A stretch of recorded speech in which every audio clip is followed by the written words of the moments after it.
2.5 ತಿಂಗಳ ಹಿಂದೆನೇ ಈ 14 ಸೈಟ್ಗಳನ್ನು ಏನು ಅಕ್ರಮವಾಗಿ ಪಡ್ಕೊಂಡಿದ್ದೀರಿ ಅದನ್ನು ವಾಪಸ್ ಕೊಟ್ಬಿಡಿ ಸರ್. ಆಗ ಒಂದು ಮುಕ್ತ ಮತ್ತು ನ್ಯಾಯಸಮ್ಮತ ತನಿಖೆಗೆ ಅವಕಾಶವಾಗುತ್ತೆ, ಪ್ರಕರಣ ತಾರ್ಕಿಕ ಅಂತ್ಯಕ್ಕೆ ಹೋಗುತ್ತೆ. ನಿಮ್ಮ ಇಷ್ಟು ವರ್ಷದ ರಾಜಕೀಯ ಜೀವನವನ್ನು ಈ 14 ಸೈಟ್ಗಳು ನುಂಗಿ ಹಾಕಬಾರದು ಅಂತ ನಾನು ಸಿದ್ದರಾಮಯ್ಯನವರಿಗೆ ಸಲಹೆ ರೂಪದಲ್ಲಿ ಕಾಳಜಿಯುಕ್ತವಾಗಿ ನಾನು ಹೇಳಿದ್ದೆ. ಆದರೆ ಸಿದ್ದರಾಮಯ್ಯನವರು ಕೇಳಲಿಲ್ಲ.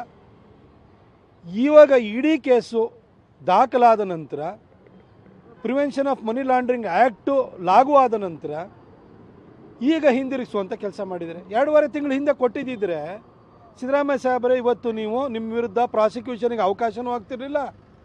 ಈ ಸೈಟಿಗೋಸ್ಕರ ನೀವು ಚೇರ್ನ ಕಳ್ಕೊಳ್ಳುವಂಥ ಪರಿಸ್ಥಿತಿಯೂ ಬರ್ತಾ ಇರಲಿಲ್ಲ.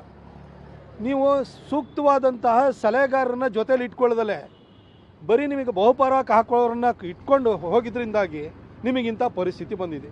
ಹಾಗೆ ಈ ಪ್ರಕರಣದ ಮುಖಾಂತರವಾಗಿ ನಾನು ಎಲ್ಲರಿಗೂ ಹೇಳೋಕ್ಕೆ ಇಷ್ಟಪಡೋದು, ಇಡೀ ರಾಜ್ಯದಲ್ಲಿರುವಂಥ ಎಲ್ಲ ಸೀನಿಯರ್ ರಾಜಕಾರಣಿಗಳಿಗೆ, ಯಾರ್ಯಾರು ನಿಮ್ಮ ಕುಟುಂಬವನ್ನು ಹತ್ತಿರದಲ್ಲಿ ಇಟ್ಕೊಂಡಿದ್ದೀರಿ, ನಿಮ್ಮ ಮಕ್ಕಳನ್ನ ಬೆಳೆಸೋಕೆ ಹೋಗಿದ್ದೀರಿ, ಎಲ್ಲ ರಾಜಕಾರಣಿಗಳಿಗೂ ಇದೊಂದು ಪಾಠ. ಕೆಂಗಲ್ ಹನುಮಂತಯ್ಯನವರಿಂದ ಸಿದ್ದರಾಮಯ್ಯನವ್ರಿಗೂ ನಿಮ್ಮ ಕುಟುಂಬದವರೇ ನಿಮ್ಮ ವರ್ಚಸ್ಸಿಗೆ, ನಿಮ್ಮ ಕುರ್ಚಿಗೆ ಕಳಂಕವನ್ನು, ಧಕ್ಕೆಯನ್ನು ತಂದಿಟ್ಟಿರುವಂಥವ್ರು. ಇನ್ನು ಮುಂದೆ ಆದರೂ ಉಳಿದವರು ಎಚ್ಚರಿಕೆಯಿಂದ ಹೆಜ್ಜೆ ಇಡಬೇಕು ಅಂತ ನಾನು ಕೇಳ್ಕೊಳ್ತೀನಿ.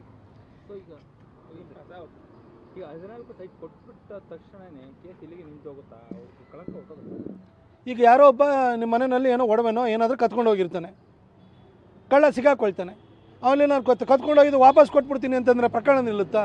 ಹಂಗಾಗಿದೆ ಪರಿಸ್ಥಿತಿ ಇವತ್ತು. ಅಕ್ರಮವಾಗಿ ಅವರು ಪಡ್ಕೊಂಡಿದ್ದಾರೆ ಅಂತೇಳಿ ಹೇಳಿ ಅವರು ಕಾನೂನು ಪದವೀಧರರು, 14-15 ಬಜೆಟನ್ನು ಮಂಡಿಸಿದಂಥ ವ್ಯಕ್ತಿ, ಅವ್ರಿಗೆ ಗೊತ್ತಿತ್ತು ಸ್ಪಷ್ಟವಾಗಿ. ಇಷ್ಟಾಗಿಯೂ ಕೂಡ ಅದನ್ನು 62 ಕೋಟಿ ಅದಕ್ಕೆ ಕೊಡಬೇಕು ಅಂತ ಹೇಳಿದ ದಿನವೇ ಸಿದ್ದರಾಮಯ್ಯನವ್ರ ಬಗ್ಗೆ ಇಡೀ ರಾಜ್ಯ ಕಳೆದ 45 ವರ್ಷಗಳಲ್ಲಿ ಯಾವ ಅಭಿಪ್ರಾಯನ ಇಟ್ಕೊಂಡಿತ್ತು, ಅಭಿಪ್ರಾಯ ಅನ್ನೋದು ಒಂದೇ ಸರಿ ನೆಲಕಚ್ಚಿ ಹೋಗ್ಬಿಡ್ತು. ಏನು ಎಲ್ಲಿ ದುಡ್ದು ಇವ್ರದ್ದು ಪಿತ್ರಾರ್ಜಿತ ಆಸ್ತಿಯನ್ನು ಮೂಡೋದವ್ರು ಅಕ್ವೈರ್ ಮಾಡಿ ಅದಕ್ಕೆ ಇವರು ಕ್ಲೈಮ್ ಮಾಡ್ತಾ ಇರೋವಂಥದ್ದು. ಯಾರೋ ದಲಿತನ ಭೂಮಿ, ಅದನ್ನು ಅಕ್ರಮವಾಗಿ ತೊಗೊಂಡಿದ್ದಾರೆ, ಇವರು ಬಾಮಾಯ್ದೆ ತೊಗೊಂಡಿರೋದು, ಅದನ್ನು ಅಕ್ರಮವಾಗಿ ಇವರ ಪತ್ನಿ ಕೊಟ್ಟಿದ್ದಾರೆ. ಅದಕ್ಕೆ 62 ಕೋಟಿ ರೂಪಾಯಿ ಅಂತೇಳಿ ಸಿದ್ದರಾಮಯ್ಯನವ್ರ ಬಾಯಿನಲ್ಲಿ ಬರಬಾರ್ದಿತ್ತು. ಸಿದ್ದರಾಮಯ್ಯನವ್ರ ಬಾಯಿನಲ್ಲಿ 62 ಕೋಟಿ ರೂಪಾಯಿ ಕೊಡಬೇಕು, ಸರೆಂಡರ್ ಮಾಡಬೇಕು ಅಂತ ಹೇಳಿದ್ರು, ಆವತ್ತೇ ಅವ್ರ ಬಗ್ಗೆ ಇದ್ದಂತಹ ಗೌರವ, ಅವ್ರ ಬಗ್ಗೆ ಇದ್ದಂಥ ವಿಶ್ವಾಸ ಅನ್ನೋದು ನೆಲಕಚ್ಚಿ ಹೋಗಿದೆ. ಈಗ ಅದು ಏನು PMLA ಆ್ಯಕ್ಟು ಲಾಗೂ ಆಗಿದೆ, ಇಡಿ ಕೇಸ್ ರಿಜಿಸ್ಟರ್ ಮಾಡಿದೆ, ಲೋಕಾಯುಕ್ತದಲ್ಲಿ FIR ಆಗಿದೆ, ಚೀಟಿಂಗ್ ಕೇಸಿಂದ ಹಿಡಿದು ಪ್ರತಿಯೊಂದು ಕೇಸ್ಗಳನ್ನು ಪ್ರತಿಯೊಂದು ಸೆಕ್ಷನ್ ನಡಿನೂ ಕೂಡ ತನಿಖೆ ಆರಂಭವಾಗಿದೆ. ಈಗ ಕೊಡದೇ ಇರೋಂಥದ್ದು ಎರಡು ಒಂದೇ. ಪ್ರಕರಣವನ್ನು ತನಿಖೆಯನ್ನು ಅವರು ಎದುರಿಸಲೇಬೇಕಾಗುತ್ತೆ, ನೈತಿಕ ಹೊಣೆ ಹೊತ್ತು ಅವ್ರು ರಾಜೀನಾಮೆನ ಕೊಡಬೇಕಾಗುತ್ತೆ. ಅಲ್ಲ, ಈಗ ಪ್ರಶ್ನೆ ಇರುವಂಥದ್ದು, ವಾಪಸ್ ಕೊಟ್ಟ ತಕ್ಷಣ ಇಡಿಗೋಸ್ಕರ ಎದುರುಬಿಟ್ಟು ವಾಪಸ್ ಕೊಟ್ಟಿದ್ದಾರೆ.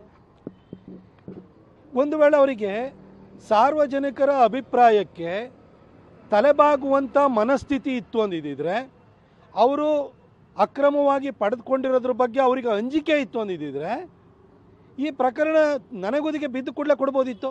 2023ರ ಅಸೆಂಬ್ಲಿ ಚುನಾವಣೆಯಲ್ಲಿ ವರುಣಾದಲ್ಲಿ ಸೋಮಣ್ಣ ಸಾಹೇಬರು ನಿಂತಿದ್ದರು. ನಾನು ಅವತ್ತು ಸೋಮಣ್ಣ ಸಾಹೇಬರ ಕ್ಯಾಂಪೇನ್ನಲ್ಲಿ ನಾನು ಇಳಿದು ಕೆಲಸ ಮಾಡ್ತಾಯಿದ್ದೆ. ಅವತ್ತೇ ಈ ಸಿದ್ದರಾಮಯ್ಯ ಸಾಹೇಬ್ರದ್ದು 14 ಸೈಟ್ಗಳ ವಿಚಾರ, ಅದರ ಡಾಕ್ಯುಮೆಂಟು ನನ್ನ ಹತ್ರ ಬಂದಿತ್ತು. ಪ್ರೆಸ್ ಮೀಟ್ ಕರಿಬೇಕಿತ್ತು ನಾನೇ. ಅವರ ಪತ್ನಿ ಹೆಸರಿದೆ, ವೈಯಕ್ತಿಕವಾಗಿ ದಾಳಿಯನ್ನು ಮಾಡಬಾರ್ದು ಅಂತ ಹೇಳಿ ನಾನು ಅವತ್ತು ಪ್ರೆಸ್ ಮೀಟನ್ನು ಕರೆದಿರಲಿಲ್ಲ. ನಮ್ಮ ಪಕ್ಷದ ವಕ್ತಾರರಾಗಿದ್ದಂಥ ಮಹೇಶ್ ಅವರು ಅದ್ರ ಬಗ್ಗೆ ಪ್ರೆಸ್ ಮೀಟನ್ನು ಕೂಡ ಕರೆದಿದ್ರು.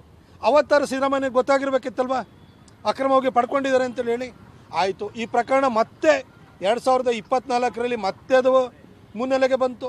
ಮುನ್ನೆಲೆಗೆ ಬಂದಾದಾಗ ಅವರು ಒಂದು ಲೀಗಲ್ ಡಿಪಾರ್ಟ್ಮೆಂಟನ್ನು ಕರೆಸಿ, ಇದರಲ್ಲಿ ಏನು ಸತ್ಯಾಸತ್ಯತೆ ಇದೆ, ಇದು ಕಾನೂನು ಬಾಹಿರವಾಗಿ ತೆಗೆದುಕೊಂಡಿರೋಂಥದ್ದು, ನನ್ನ ಕಣ್ತಪ್ಪಿನಿಂದಾಗಿ ಅಥವಾ ನನ್ನ ಅರಿವಿಗೆ ಬರದಲ್ಲೇ ತಗೊಂಡಿರ್ಬೋದು, ಆದರೆ ಇದು ನ್ಯಾಯಸಮ್ಮತವಾಗಿ ತೆಗೆದುಕೊಂಡಿದ್ರೆ ಇಲ್ವಾ ಅಂತ ಸಿದ್ದರಾಮಯ್ಯನವರು ಒಂದು ಅರ್ಧ ಗಂಟೆ ಯಾರಾದರೂ ಕಾನೂನು ಪಂಡಿತರಿಗೆ, ಯಾರಿಗಾದ್ರೂ ಕೂಡ ವಕೀಲರಿಗೆ ಸಲಹೆ ಕೊಡಿ ಅಂತ ಹೇಳಿದರೆ, ಸರ್ ಇದು ಅಕ್ರಮವಾಗಿ ತೆಗೆದುಕೊಂಡಿರೋದು ಅಂತ ಅವತ್ತೇ ಹೇಳ್ಬಿಡರು. ಈ ಒಂದು ಪ್ರಾಮಾಣಿಕತೆ, ನೈತಿಕತೆಗೆ ಅವರಿಗೆ ಒಂದು ವೇಳೆ ಅದ್ರ ಬಗ್ಗೆ ಗೌರವ ಇತ್ತು ಅಂದಿದ್ರೆ ಅವತ್ತೇ ಸೈಟನ್ನು ಹಿಂದಿರುಗಿಸ್ತಾ ಇದ್ರು.